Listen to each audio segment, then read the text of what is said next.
दोस्तों अभी success plus के यूट्यूब चैनल में मैं वीरेश कुमार आप सभी का बहुत बहुत स्वागत करता हूं। आज हम पर्यावरण के टॉप 100 प्रश्नों को देखेंगे। तो चलिए शुरू करते हैं। प्रत्येक परीक्षा में पर्यावरण से रिलेटेड प्रश्नों को पूछा जाता है, तो प्लीज वीडियो के अंत तक बने रहना। काफी हेल्पफुल होने वाली है आज की वीडियो आपके लिए। टॉप 100 क्वेश्चन को फटाफट कवर करते हैं। पहला प्रश्न है, भारत का कौन सा राष्ट्रीय उद्यान सर्वाधिक ऊंचाई पर स्थित है? तो ऑप्शन ए हिमिस राष्ट्रीय उद्यान, ऑप्शन बी नामदफा राष्ट्रीय उद्यान, ऑप्शन सी नंदा देवी राष्ट्रीय उद्यान, ऑप्शन डी राजाजी राष्ट्रीय उद्यान। तो देखिए पहला जो क्वेश्चन है काफी इंपॉर्टेंट है, सबसे अधिक ऊंचाई पर भारत का कौन सा राष्ट्रीय उद्यान है? तो देखिए पहले का जो राइट आंसर है वो है ऑप्शन ए हेमिस राष्ट्रीय उद्यान। ठीक है, चलिए आगे देखते हैं। दूसरा प्रश्न है, पर्यावरण व पारिस्थितिकी का जैविक घटक क्या है? ऑप्शन ए मृदा, ऑप्शन बी जल, ऑप्शन सी वायु, ऑप्शन डी वनस्पति। तो देखिए पर्यावरण व पारिस्थितिकी का जैविक घटक इनमें से क्या है? जैविक अजैविक दो घटक होते हैं पर्यावरण के। ठीक है, तो इनमें जो जैविक घटक है जिनमें जान होती है, जिन्हें सजीव हम कहते हैं, तो वह है वनस्पति। ठीक है, चलिए आगे चलते हैं। तीसरा प्रश्न है, पर्यावरण एवं पारिस्थितिकी का भौतिक घटक क्या है? जंतु, ऑप्शन बी वनस्पति, ऑप्शन सी प्रवाहित जल और ऑप्शन डी देखिए आपको यहां दिख नहीं रहा होगा पारिस्थितिकी। ठीक है, तो देखिए तीसरे का राइट आंसर कौन सा होगा? पर्यावरण एवं पारिस्थितिकी का भौतिक घटक क्या है? तो देखिए भौतिक घटक की बात करें तो इनमें से होगा ऑप्शन सी प्रवाहित जल। ठीक है, तो चलिए आगे चलते हैं। चौथा प्रश्न देखते हैं, जीवों तथा पर्यावरण के पारस्परिक संबंधों का अध्ययन क्या कहलाता है? जीव विज्ञान, जैव भूगोल, भौतिकी या पारिस्थितिकी? तो देखिए जीवों तथा पर्यावरण के बीच में जो संबंध होता है, और मैं आपको बता दूं पर्यावरण की पूरी सीरीज को हमने कंप्लीट कराया है, सभी टॉपिक्स को डिटेल में आपको पढ़ाया है। प्लीज आप जो है डिस्क्रिप्शन में लिंक दे दी जाएगी, वहां से एक बार आप अवश्य देखें, आपको यकीनन बहुत ही मजा आने वाला है। ठीक है, पर्यावरण से आने वाला प्रश्न आपका कभी गलत नहीं होगा, एक बार आप हमारी वीडियो लेक्चर देख लें। ठीक है, तो चलिए जीवों तथा पर्यावरण के सब पारस्परिक संबंधों का अध्ययन क्या कहलाता है? तो उसे कहते हैं पारिस्थितिकी, इकोलॉजी। ठीक है, चलिए आगे चलते हैं। पांचवा प्रश्न है, इकोलॉजी शब्द यानी पारिस्थितिकी शब्द का सर्वप्रथम प्रयोग किसने किया? ओडम ने, टॉन्सले ने, टेलर ने या डार्विन ने? तो देखिए इसका राइट आंसर कौन सा होगा? तो इकोलॉजी जो शब्द दिया था वह दिया था एजी टॉन्सले ने। इनका पूरा नाम एजी टॉन्सले ने। ठीक है, तो चलिए आगे देखते हैं। देखिए छठवां प्रश्न है, यहाँ देखिए दोस्तों थोड़ा मैनेज करने की कोशिश करना, दो ऑप्शन थोड़ा नीचे आ जाते हैं कभी कभी क्वेश्चन में। तो वन के पारिस्थितिक तंत्र में कवक को किस समूह में सम्मिलित किया जाता है? ऑप्शन ए उत्पादक, ऑप्शन बी उपभोक्ता, ऑप्शन सी द्वितीयक उपभोक्ता या ऑप्शन डी अपघटनकर्ता। तो बताइए कवक को किस समूह में सम्मिलित किया जाता है? तो छठवें का जो राइट आंसर होगा, कवक को सम्मिलित किया जाता है अपघटनकर्ता में। ठीक है, डीकंपोजर के रूप में कवक को जो है सम्मिलित किया जाता है। अगर हम अपघटनकर्ता की बात करें, इन्हें डीकंपोजर बोला जाता है। ठीक है, डीकंपोजर कहा जाता है। डीकंपोजर में हम बैक्टीरिया, ठीक है, बैक्टीरिया और कवक और प्रोटोजोआ को शामिल करते हैं। ठीक है, ये सब जो है काफी अच्छे तरीके से आपको समझाया गया है। ठीक है, तो इन तीनों को जो है अपघटनकर्ता में शामिल किया जाता है। चलिए आगे चलते हैं। सातवां प्रश्न है, जलवायु परिवर्तन से सर्वाधिक प्रभावित होने वाले देशों की सहायतार्थ किसे बनाया गया है? Option A green climate fund, option B climate relief fund, option C green bank, option D world green fund.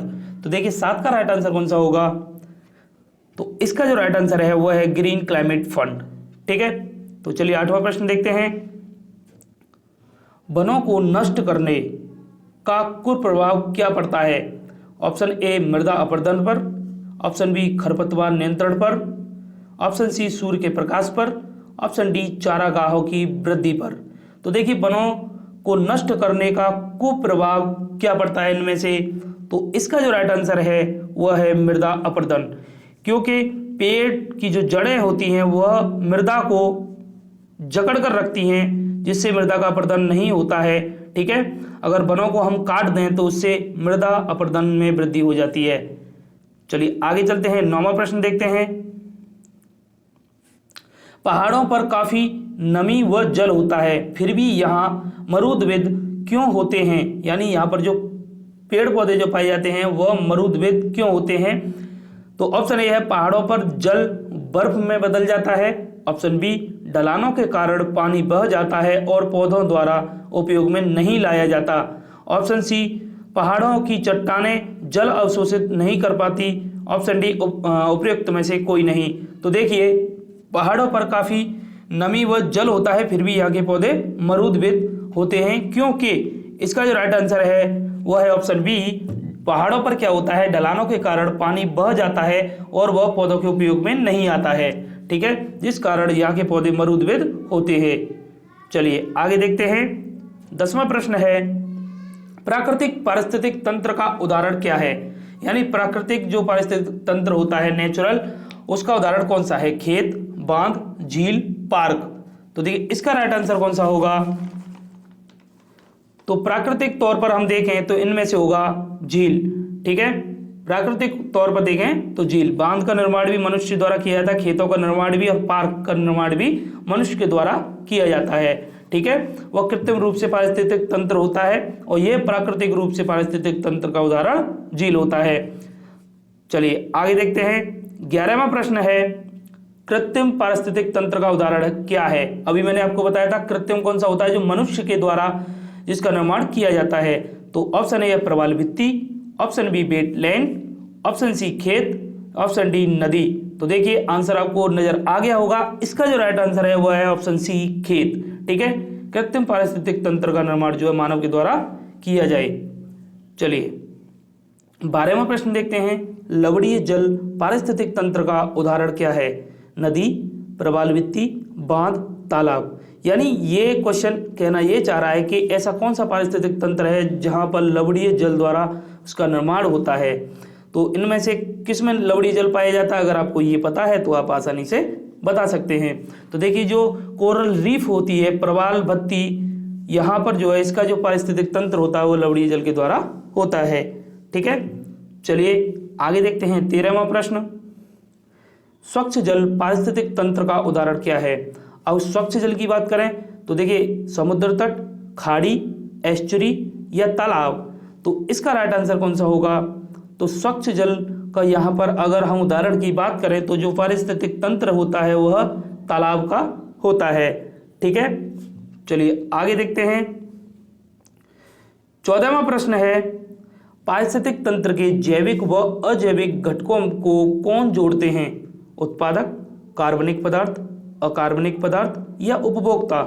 तो इनमें से जैविक और अजैविक घटकों को जोड़ने का काम पारिस्थितिक तंत्र में कौन करता है? तो वह करते हैं अकार्बनिक पदार्थ।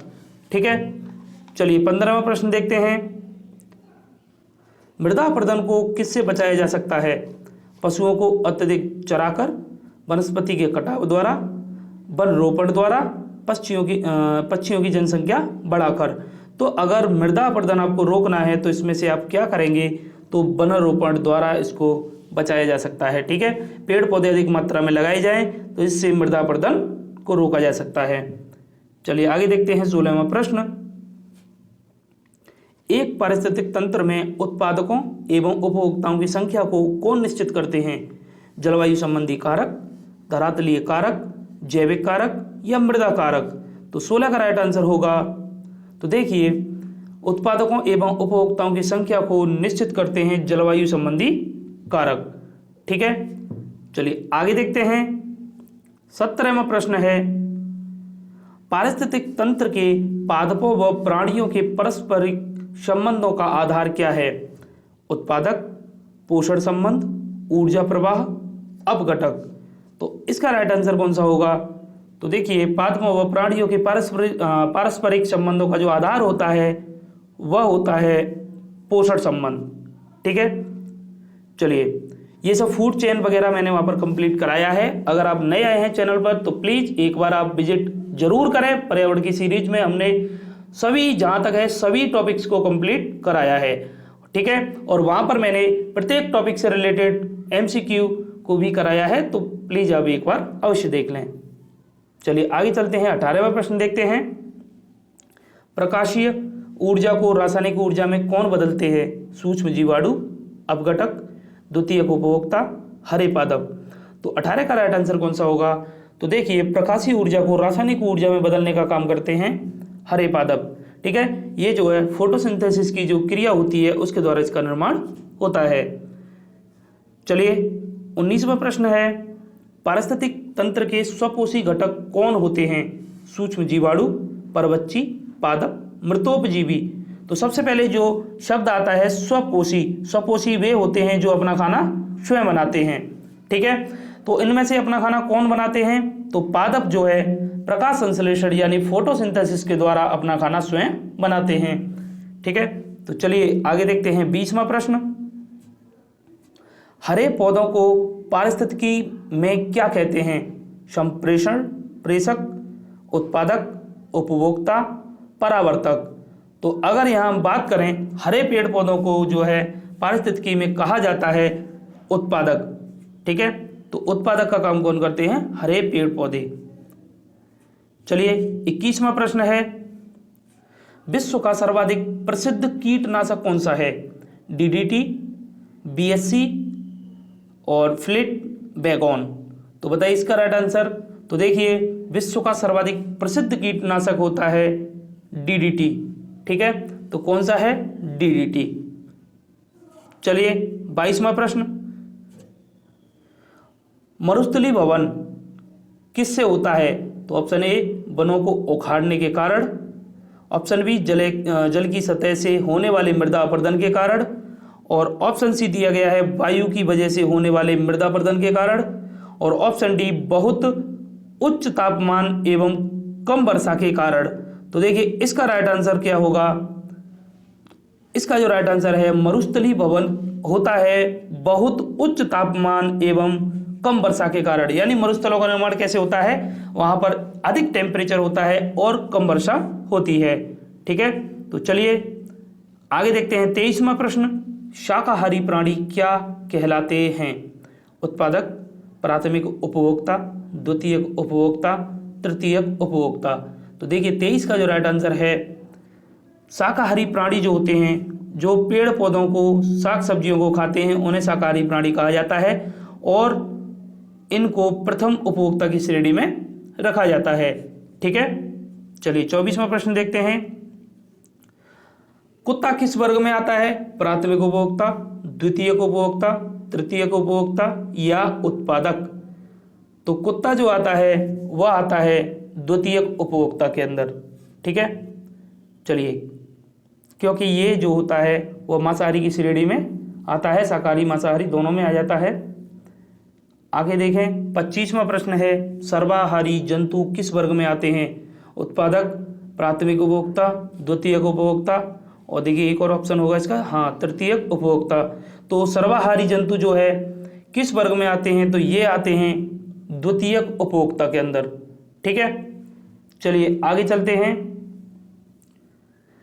तृतीयक उपभोक्ता कौन होते हैं? हाथी, गैंडा, शुतुरमुर्ग या बाज।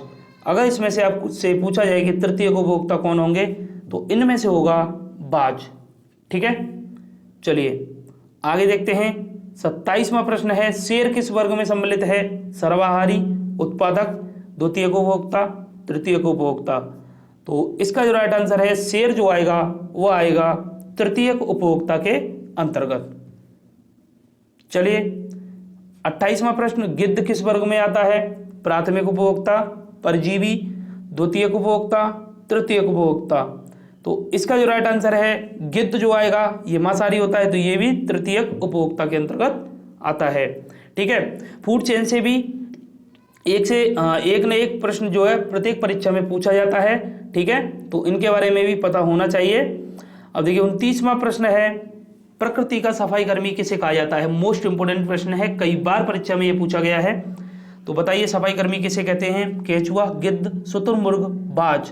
तो इसका जो राइट आंसर है, तो प्रकृति का जो सफाई कर्मी कहते हैं वो कहते हैं गिद्ध को, क्योंकि ये मरे गले सड़े सबको जो है ना खत्म करता है, ठीक है, और सफाई करने का काम करता है, यानी सड़ने से ये बचाते हैं।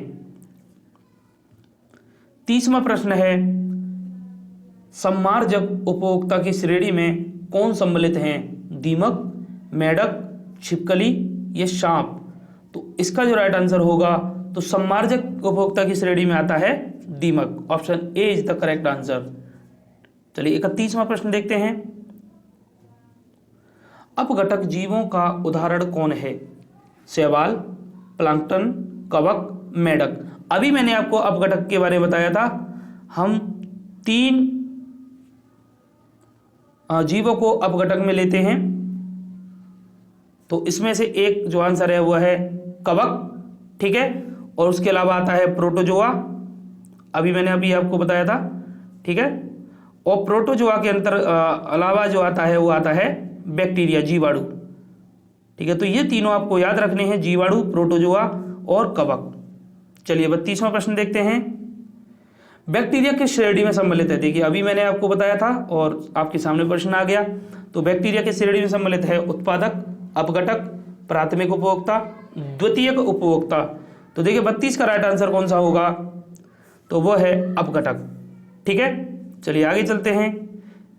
जैव भार में कौन सम्मिलित है? उत्पादक, उपभोक्ता, अपघटक, समस्त जीव। तो देखिए जैव भार के अंतर्गत जो शामिल किए जाते हैं वो इन सभी को शामिल किया जाता है, उसमें उत्पादक, उपभोक्ता और अपघटक सभी को शामिल किया जाता है। चलिए 34वां प्रश्न देखते हैं। पारिस्थितिक तंत्र में ऊर्जा का प्रमुख स्रोत क्या है? भूताप, सूर्य, ग्रीन हाउस गैसें, चंद्रमा। तो देखिए इसका जो राइट आंसर है वह है सूर्य। पारिस्थितिक तंत्र में ऊर्जा का जो प्रमुख स्रोत होता है वह होता है सूर्य। चलिए 35वां प्रश्न देखते हैं।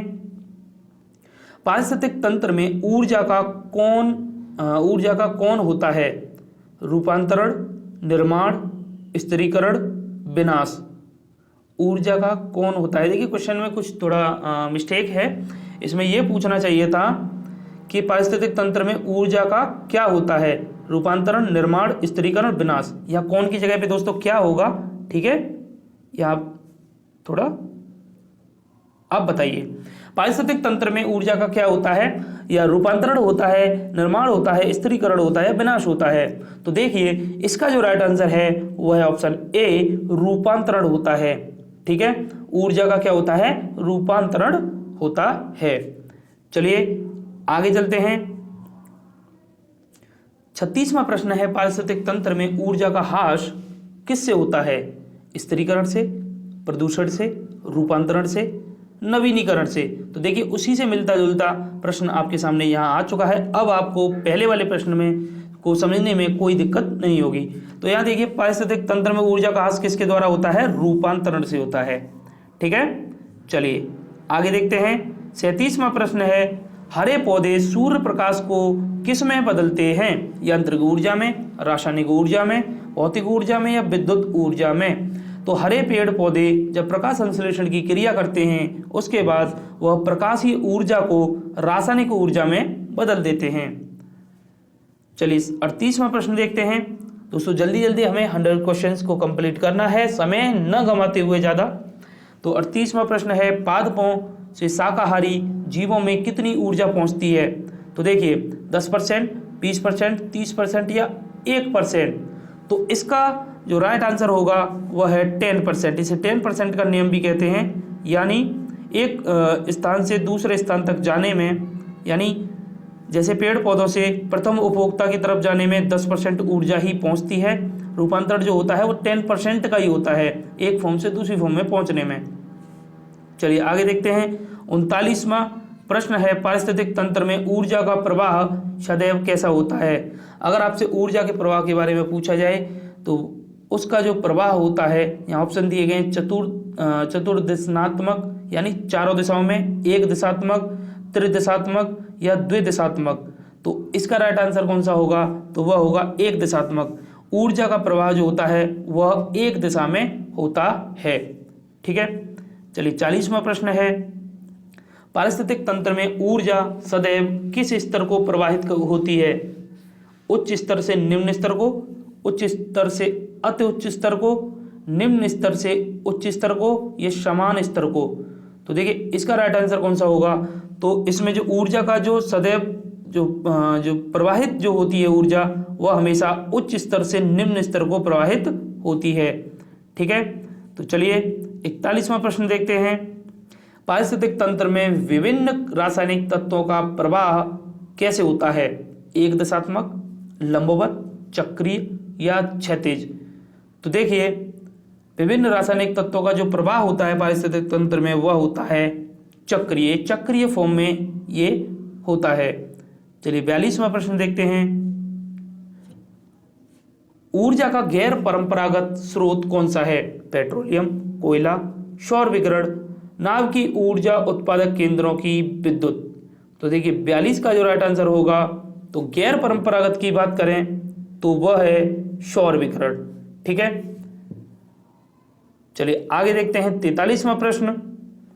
अवसादी चक्र में किसका प्रवाह होता है?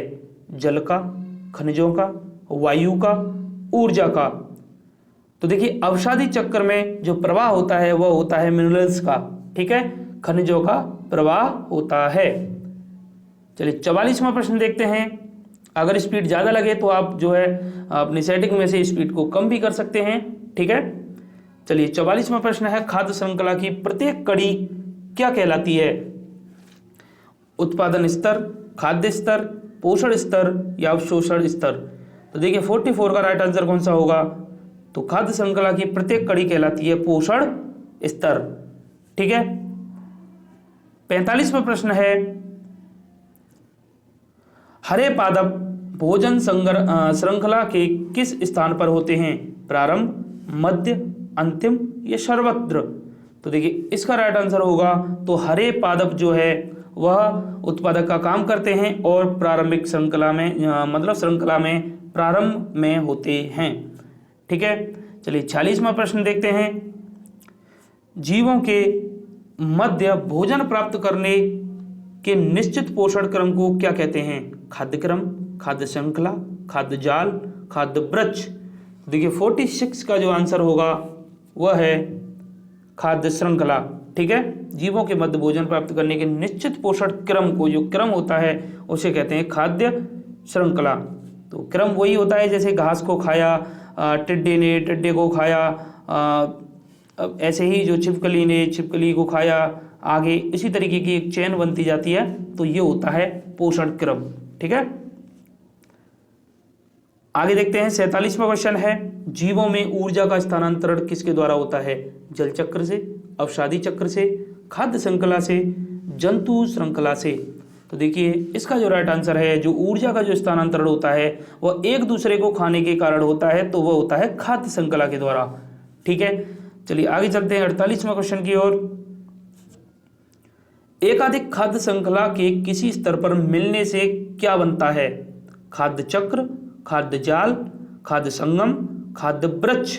तो देखिए 48 का राइट आंसर क्या होगा? तो देखिए ऐसी ही बहुत सारी श्रृंखलाएं अगर जुड़ जाएं, यानी पेड़ पौधों को इसने खाया और इसको कोई छिपकली ने खा लिया, या कभी इसको टिड्डे ने खा लिया, टिड्डे को ये हिरन ने खा लिया, इसको इसने खा लिया, यानी मैं बता रहा हूँ। ठीक है, तो ऐसी ही बहुत सारी चेनें अगर जुड़ जाएं तो उसे बोलते हैं हम खाद्य जाल।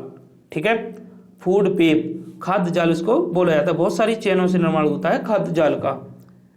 चलिए आगे देखते हैं 49 क्वेश्चन। खाद्य श्रृंखला के अंतिम सिरे पर कौन होते हैं? अपघटक, उत्पादक, प्राथमिक उपभोक्ता, द्वितीयक उपभोक्ता? तो अगर इसकी बात करें खाद्य श्रृंखला के अंतिम छोर पर, तो अंतिम छोर पर क्या होता है कि जब जंतुओं और पेड़ पौधों की जब मतलब मृत्यु हो जाती है, तो उसके बाद में सफाई कर्मी अपना काम कर जाते हैं, यानी गिद्ध वगैरह, कुत्ते वगैरह, सियार वगैरह। उसके बाद जो भी मटेरियल बचता है उसे डिकम्पोज यानी अपघटन कौन करते हैं? तो मैंने भी अभी आपको बताया था, कवक, ठीक है, प्रोटोजोआ और बैक्टीरिया, ये तीनों जो है इसका काम करते हैं। तो सबसे अंत में आते हैं अपघटक।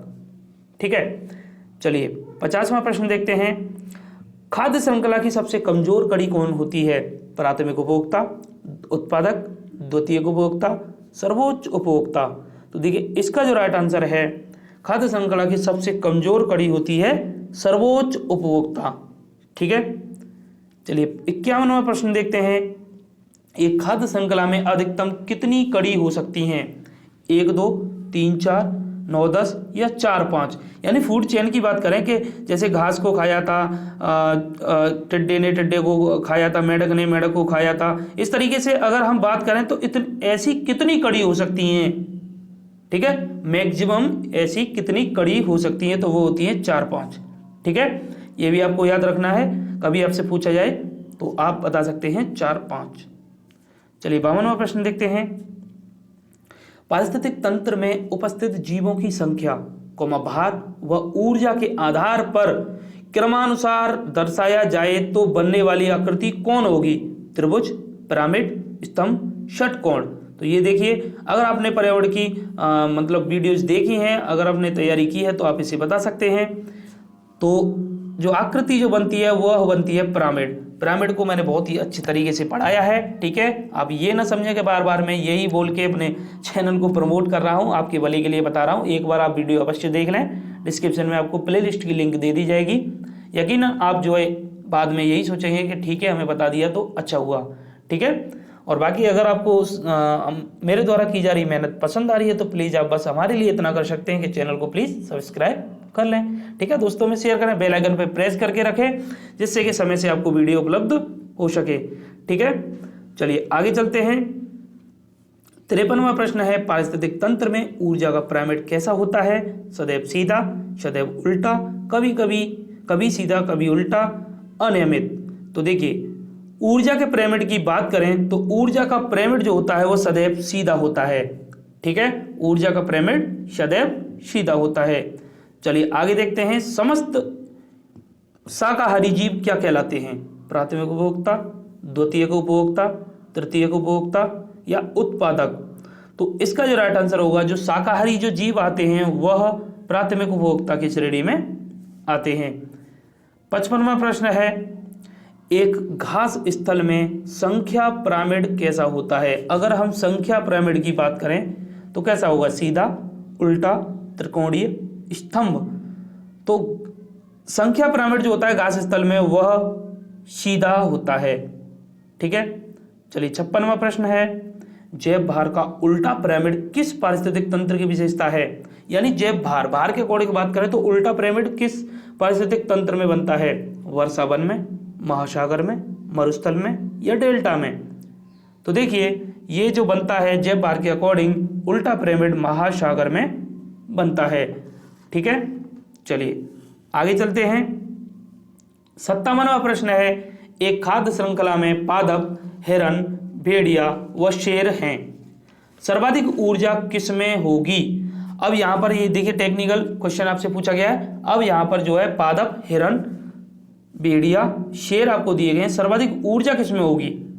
शेर में, भेड़िया में, हिरण में या पादप में? तो देखिए, सर्वाधिक ऊर्जा कहाँ होगी? जहां ऊर्जा अभी मतलब एक स्थान से दूसरे स्थान पर नहीं गई है। तो सबसे पहले उत्पादक का काम करते हैं पादप। यहाँ 100% एनर्जी होती है जो सौर ऊर्जा से मिलती है। उसके बाद में यहाँ से एक स्थान से दूसरे स्थान पर रूपांतरण में ऊर्जा का ह्रास होता है। तो पादप इसका राइट आंसर होगा। ठीक है, चलिए 58वां प्रश्न देखते हैं। पादप, हिरण, भेड़िया व शेर से निर्मित खाद्य श्रृंखला में सबसे कम ऊर्जा किसमें होगी? अब सबसे कम ऊर्जा उसमें होगी जो सबसे लास्ट में आएगा। ठीक है, अब सबसे लास्ट इसमें कौन आएगा? तो मांसाहारी यानी शेर आएगा। ठीक है, चलिए आगे चलते हैं। 59वां प्रश्न है, द्वितीयक उपभोक्ता का उदाहरण कौन है? शेर, मेंढक, टिड्डा, हिरण। तो द्वितीयक उपभोक्ता की अगर बात करें तो इसमें आता है मेंढक। चलिए, जैसे घास को कौन खाता है, उसके बाद आ जाएगा टिड्डा, और टिड्डा के बाद में टिड्डा को कौन खाता है? मेंढक। ठीक है, मेंढक। ये चेन आपने पढ़ी होगी।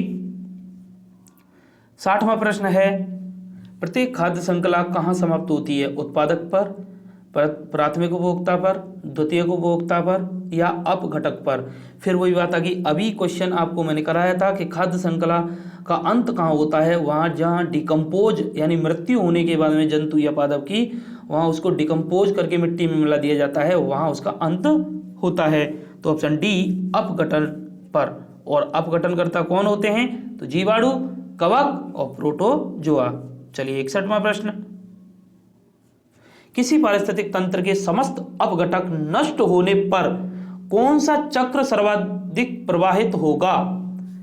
ऋतु चक्र, जल चक्र, जैव भू रासायनिक चक्र या गैसीय चक्र? तो इसका राइट आंसर कौन सा होगा? तो किसी पारिस्थितिक तंत्र के समस्त अपघटक अगर नष्ट हो जाएं, अपघटक मतलब डिकम्पोज होना बंद हो जाए, तो कौन सा चक्र सबसे अधिक प्रभावित होगा? तो वह होगा जैव भू रासायनिक चक्र। ठीक है, अच्छा प्रश्न है, आपको ध्यान में रखना है। चलिए 62वां प्रश्न देखते हैं, जीवों के एक समुदाय के दूसरे समुदाय द्वारा प्रतिस्थापन को क्या कहते हैं? पारिस्थितिक अनुक्रमण, जैव भू रासायनिक चक्र, पारिस्थितिक आक्रमण, पारिस्थितिक पिरामिड? तो इसका राइट आंसर होगा, तो देखिए जीवों के एक समुदाय के दूसरे समुदाय द्वारा प्रतिस्थापन को कहते हैं पारिस्थितिक अनुक्रमण। चलिए 63वां प्रश्न देखते हैं, पीडोलॉजी यानी पेडोलॉजी, ये पेडोलॉजी बोलते हैं इसको इंग्लिश में, देखिए में किसका अध्ययन होता है? चट्टानों का, मृदाओं का, फसल के रोगों का, जंतुओं के चलन का? तो देखिए पेडोलॉजी किसे कहा जाता है? वह कहा जाता है मृदा के अध्ययन को। तो आसान प्रश्न है, आगे चलते हैं। 64 प्रश्न है आपके सामने, विभिन्न प्रकार के कवक किस श्रेणी में आते हैं? उत्पादक, उपभोक्ता, अपघटक, अजैविक? ये देखिए बार बार आपको ये ऐसे प्रश्न, एक ही आंसर के प्रश्न आ रहे हैं, तो इससे आपको ये जानकारी मिलेगी कि प्रश्न का लेवल क्या रहता है, किस तरीके से एक प्रश्न बार बार घुमा फिरा के पूछा जा सकता है। ठीक है, तो इसका जो राइट आंसर है वह है अपघटक। ठीक है, चलिए 64 के बाद 65वां प्रश्न देखते हैं, पारिस्थितिक पिरामिड सामान्यतः कितने प्रकार के होते हैं? 2, 3, 4 या 5? तो देखिए पिरामिड जो होते हैं वह 3 प्रकार के होते हैं, एक जैव भार के अकॉर्डिंग, और एक जैव संख्या के अकॉर्डिंग, और एक होता है ऊर्जा पिरामिड। ठीक है, ऊर्जा पिरामिड, ये उल्टा सीधा दोनों तरीके का होता है, ये भी उल्टा सीधा दोनों तरीके का होता है, लेकिन ऊर्जा पिरामिड हमेशा सीधा होता है, ये भी आप याद रखना, देखना हो तो आप देख लेना। चलिए 66 क्वेश्चन है आपके सामने, धान की विभिन्न प्रकार की किस्में किसका उदाहरण है? आनुवांशिक विविधता, जातिगत विविधता, भौगोलिक विविधता, पारिस्थितिक विविधता? तो देखिए धान की विभिन्न प्रकार की किस्में उदाहरण होंगी आनुवांशिक विविधता का। ठीक है, चलिए आगे देखते हैं। 67 क्वेश्चन है आपके सामने, सर्वाधिक जातिगत विविधता कहाँ पाई जाती है? टुंड्रा प्रदेश में, टैगो प्रदेश में, विषुवतरेखीय सदाबहार वन में, पतझड़ वन में? तो जातिगत विविधता की अगर हम बात करें तो सबसे अधिक पाई जाती है विषुवतरेखीय सदाबहार वन में। ठीक है, चलिए आगे चलते हैं 68 क्वेश्चन की ओर। सबसे कम जैव विविधता कहाँ पाई जाती है? विषुवतरेखीय प्रदेश में, शीतोष्ण कटिबंध में, उपोष्ण कटिबंध में या ध्रुवीय प्रदेश में? तो सबसे कम की अगर हम बात करें तो सबसे कम कहाँ पाई जाएगी? तो वह पाई जाती है ध्रुवीय प्रदेश में, क्योंकि ये बर्फ आच्छादित रहता है, यहाँ बर्फ अधिक मात्रा में पाई जाती है। सबसे अधिक जैव विविधता की बात करें तो विषुवतरेखीय प्रदेशों में सबसे अधिक पाई जाती है, क्योंकि यहाँ पर अधिक टेम्परेचर रहता है तो अधिक वर्षा होती है। ठीक है, चलिए आगे चलते हैं 69 क्वेश्चन की ओर। सर्वाधिक जैव विविधता किस महाद्वीप में पाई जाती है? अफ्रीका, एशिया, यूरोप, उत्तरी अमेरिका?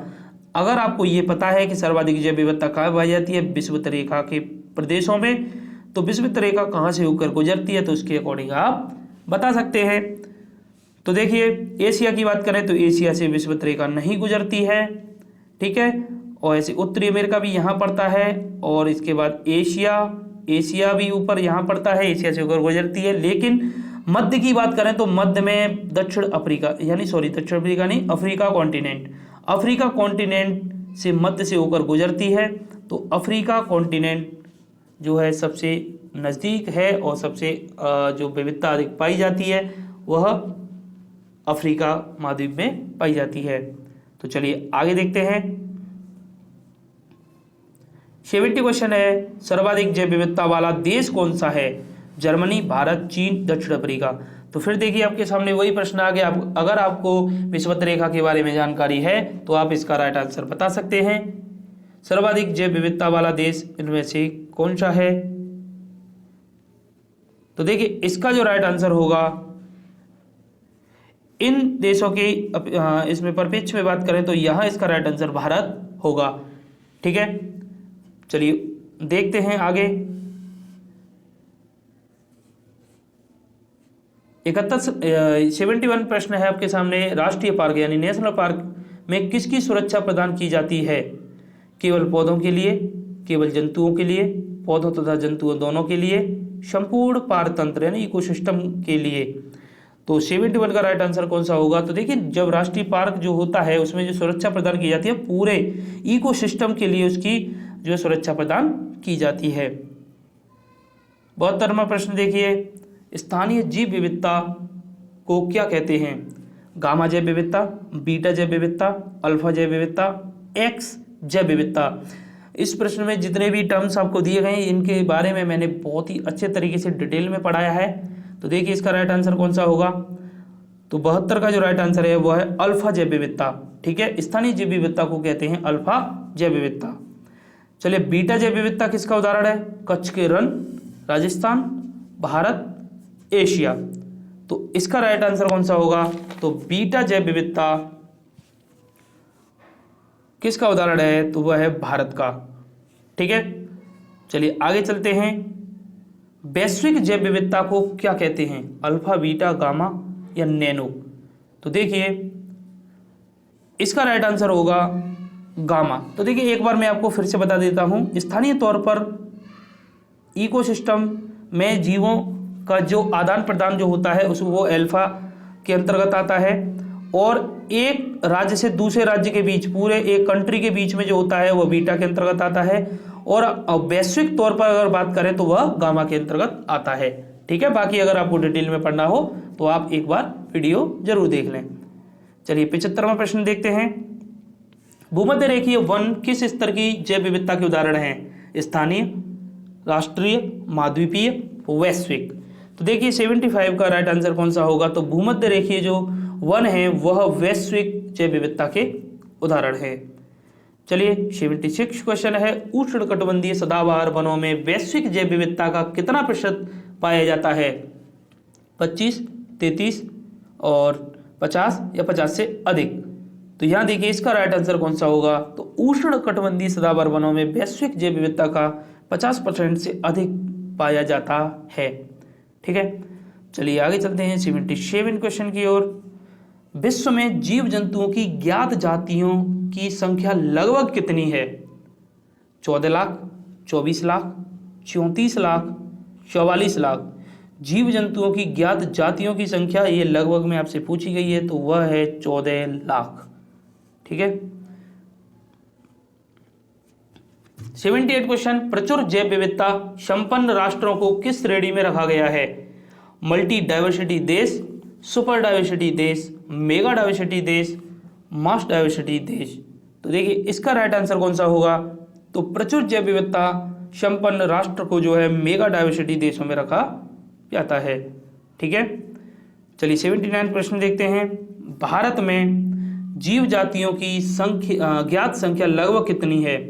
भारत की पूछी गई, अभी 14 लाख हमने देखी थी टोटल। यहाँ भारत की जीव जातियों की ज्ञात संख्या लगभग कितनी? 1 लाख, 5 लाख, 2 लाख या 2.5 लाख? तो देखिए भारत की जो जीव जातियों की ज्ञात संख्या है लगभग 1 लाख है। ठीक है, 80वां प्रश्न देखते हैं। रणथंभौर राष्ट्रीय उद्यान कहाँ स्थित है? महाराष्ट्र, उत्तर प्रदेश, गुजरात, राजस्थान। तो रणथंभौर की बात करें तो वह है राजस्थान में। ठीक है, चलिए आगे देखते हैं। भारत की प्रचुर जैव विविधता के लिए सर्वाधिक उत्तरदायी कारक कौन सा है? भौगोलिक दशाएं, राजनीतिक दशाएं, आर्थिक दशाएं, वैज्ञानिक दशाएं। तो इसका राइट आंसर कौन सा होगा? तो भारत की प्रचुर जैव विविधता के लिए उत्तरदायी कारक, देखिए राजनीति का कोई संबंध नहीं होता, ना आर्थिक ना वैज्ञानिक, भौगोलिक दशाएं इसका राइट आंसर होगा। ठीक है, चलिए आगे देखते हैं 82। जैव विविधता की प्रचुरता तथा क्षेत्र विशेषी जीवों की प्रमुखता वाले संवेदनशील स्थल को क्या कहते हैं? शीत स्थल, तप्त स्थल, हरित स्थल, लाल स्थल। देखिए इसका जो राइट आंसर है वह है तप्त स्थल। ठीक है, चलिए आगे चलते हैं 83 क्वेश्चन की ओर। यहाँ देखिए भारत का तप्त स्थल, हॉट स्पॉट, तप्त स्थल बोला जाता है हॉट स्पॉट को, ठीक है, कौन सा है? पूर्वी घाट, पश्चिमी घाट, पूर्वी तट, पश्चिमी तट। देखिए दो तरीके से यहाँ पर दिया गया है, यहाँ एक जगह पर घाट, एक जगह तट, पूर्वी घाट, पश्चिमी घाट और पूर्वी तट या पश्चिमी तट। तो इसका राइट आंसर कौन सा होगा? तो 83 का जो राइट आंसर है वह है पश्चिमी घाट, ठीक है, न कि पश्चिमी तट, पश्चिमी घाट। हॉट स्पॉट जो है इनमें से भारत का है।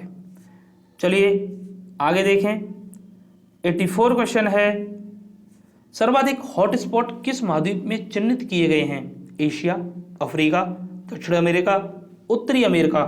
तो 84 का जो राइट आंसर होगा वह है दक्षिण अमेरिका, ठीक है। सबसे अधिक हॉटस्पॉट जो है चिन्हित किए गए हैं दक्षिण अमेरिका में। चलिए आगे देखते हैं 85 क्वेश्चन, किस महाद्वीप में एक भी हॉटस्पॉट नहीं है? उत्तर अमेरिका, दक्षिण अमेरिका, यूरोप, ऑस्ट्रेलिया। तो इसका राइट आंसर है यूरोप, ठीक है। बर्फीला क्षेत्र है, यहाँ पर जो है बहुत कम जो है इकोसिस्टम का निर्माण होता है, बहुत कम प्रजातियाँ यहाँ पाई जाती हैं। आगे देखें 86 क्वेश्चन, पृथ्वी की सतह पर जल, वायु एवं भूमि सहित जीवों का मंडल क्या कहलाता है? यानी पृथ्वी की सतह पर जहाँ जल, वायु और भूमि तीनों को मिला के जीवों का मंडल क्या कहलाता है? स्थल मंडल, जीव मंडल, जल मंडल या वायुमंडल, ठीक है। तो इसका जो राइट आंसर कौन सा होगा? तो वह होगा जीव मंडल, ठीक है। जल, वायु और भूमि सहित तीनों को मिला दिया जाए तो उसे बोलते हैं जीव मंडल। चलिए आगे देखते हैं 87 क्वेश्चन, जीवों की संकटग्रस्त जातियों को सूचीबद्ध करने वाली पुस्तक को क्या कहते हैं? Red data book, black data book, yellow pages book, blue data book. तो इसका राइट आंसर कौन सा है? जब संकटग्रस्त जातियाँ कोई भी जीव जंतु होता है तो उसे किस में रखा जाता है? तो इसका राइट आंसर होगा रेड डाटा बुक में। चलिए 88 क्वेश्चन देखते हैं, IUCN किस क्षेत्र में संलग्न संगठन है? जल संरक्षण, जीव संरक्षण, मृदा संरक्षण, खाद्यान्न संरक्षण। तो देखिए इसका राइट आंसर कौन सा होगा? तो इसका जो राइट आंसर है वह है जीव संरक्षण, ठीक है। इसकी फुल फॉर्म की बात करें तो इसकी फुल फॉर्म है international union for conservation of nature, ठीक है। एक बार अच्छे से और आप देख लेना, यही है बल्कि। चलिए 89 क्वेश्चन देखते हैं,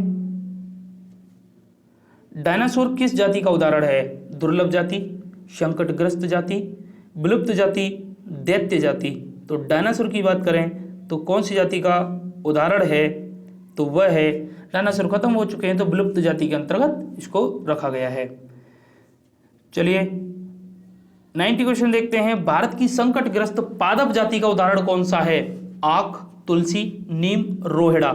अगर यहाँ पर पादप में बात करें तो संकटग्रस्त जाति का उदाहरण इनमें से कौन सा है? तो वह है देखिए रोहिड़ा, ठीक है। चलिए 91 क्वेश्चन है, पेट्रोलियम किसका स्रोत होता है? अनवीकरणीय, पुनर्नवीकरणीय, कृत मतलब संश्लेषी, असुविधाजनक।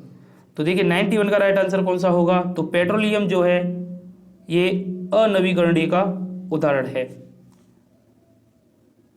ठीक है। आगे देखते हैं 92 क्वेश्चन, ग्रेट इंडियन बस्टर्ड क्या है? विलुप्त जाति, दुर्लभ जाति, संकटग्रस्त जाति और सुभेद्य जाति।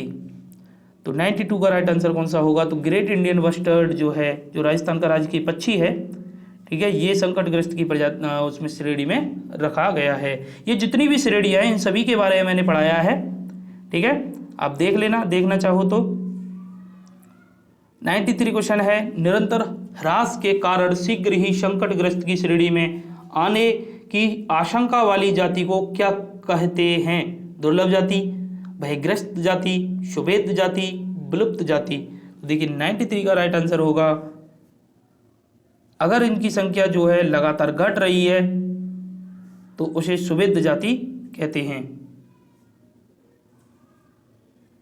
94 स्वस्थानीय संरक्षण किसका उदाहरण है? तो टाइगर प्रोजेक्ट, एक्वेरियम, चिड़ियाघर, ग्रीन हाउस। तो इसका राइट आंसर कौन सा होगा? स्वस्थानीय का मतलब होता है, दो तरीके के संरक्षण होते हैं, स्वस्थानीय और परास्थानीय, ठीक है, परास्थानीय। स्वस्थानी में क्या होता है कि जिस जगह पर जीव जंतु पेड़ पौधों की प्रजातियां पाई जाती हैं वहीं पर उनको संरक्षण प्रदान किया जाता है, उसे स्वस्थानी। और परास्थानी एक स्थान से उठा के दूसरे स्थान पर लाके उनको संरक्षण प्रदान किया जाए तो उसे परास्थानी कहते हैं। तो स्वस्थानी इनमें से कौन सा होगा?